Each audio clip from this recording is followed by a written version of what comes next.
আবার হলো হিরো আলম ভাইও অনেক নিপীড়নের শিকার হয়েছে নির্বাচন করতে গিয়ে।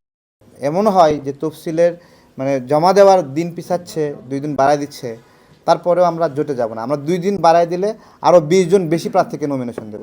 দেখুন, আমরা আম জনতা দল কোনো কিছুই লুকাতে চাই না। আমাদের যারা বিরোধিতা করেছে, গণমাধ্যমের কাছে আপনারা তাদের বক্তব্য নেবেন কেন বিরোধিতা করেছে, এই বিষয়েও আমাদের কোনো আপত্তি নাই। মানুষ জানুক আমাদের ভিতরে কোনো কুটিলতা, কোনো জটিলতা থাকলে সেগুলো প্রকাশ পাক। আমরা গণতান্ত্রিক প্রক্রিয়ায় বিশ্বাস করি।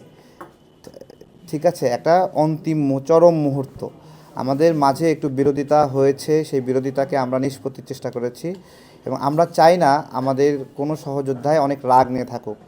আমরা চাই যে তিনিও এই সংবাদ সম্মেলন শেষে আবার সংবাদ সম্মেলন করে বিরোধিতা করুক, সেটাতেও আমাদের কোনো আপত্তি নাই। ঠিক আছে, সেটা আমরা, এবং সেই বিষয়ে আমাদের আমরা এই জায়গা থেকে সাংগঠনিকভাবে সিদ্ধান্ত হয়েছে সহযোগিতা করব নির্বাচনের বিষয়ে, আমরা সেটা করছি। আমাদের দল ছোট দল। আবার হলো হিরো আলম ভাইও অনেক নিপীড়নের শিকার হয়েছে নির্বাচন করতে গিয়ে। আমাদের জাস্ট মায়া লাগছে ভাইয়ের জন্য যে ভাই নির্বাচনটা করুক।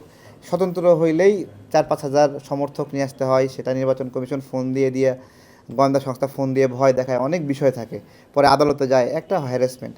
ওই জায়গা থেকে আমাদের মনে হলো যে আমরা একটু তাকে সাপোর্ট করি, এটাই আর কি বিষয়। আর জোটের বিষয়ে বলি, আমাদের আমজনতা দলের ক্ষেত্রে আমরা কোনো জোটে যাচ্ছি না। আমরা ইতিপূর্বে ওই ধরনের কোনো বক্তব্য দেইনি।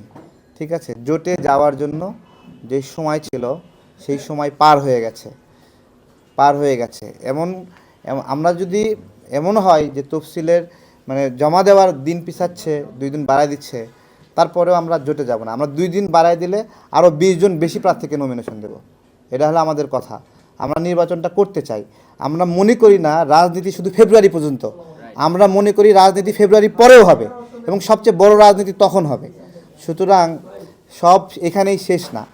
না জিতলে কি হবে? আমরা যদি না জিতি, আমরা কেউ সংসদ সদস্য, আমরা কেউ গুরুত্বপূর্ণ, আমাদেরকে তো কেউ অনেক জায়গায় দামই দেয় না। বিভিন্ন জায়গায় ফোরামে গেলে আমাদের পাশে বসতেও অনেক সময় নাক ছিটকায়, ও তারেক আসছে এখানে। আমি তো ঢাকা বিশ্ববিদ্যালয়ে পড়িনি। ঢাকা বিশ্ববিদ্যালয়ে যে সকল বড় ভাই আছে, কুমিল্লা বিশ্ববিদ্যালয়ে পড়ার কারণে সাংগঠনিক লাইফে অনেকভাবে আমরা হ্যারাসমেন্ট হয়েছে। আমরা আমাদের পথটা আমরা ছেড়ে দিই নাই। আমরা এরকম করিনি যে আমাদেরকে অপছন্দ করছে। এমনও হয়েছে যে অনেক গুরুত্বপূর্ণ বড় নেতার পাশে গিয়ে বসেছি, সে বসার পর থেকে সে নড়াচড়া শুরু করে দিয়েছে, তার ভাল লাগতেছে না, অস্বস্তি লাগতেছে যে আমার সাথে তার ছবি। আবার সেই নেতাই 2 বছর পরে গিয়ে আমার সঙ্গে ছবি তুলতে চায়। তো এই সমাজ, এই রাষ্ট্র, আপনারা অনেক কিছু দেখবেন। আল্লাহর উপর যদি বিশ্বাস থাকে তাহলে আল্লাহ অনেক কিছু করতে পারে, এটাও আমাদের বিশ্বাস রাখতে হবে।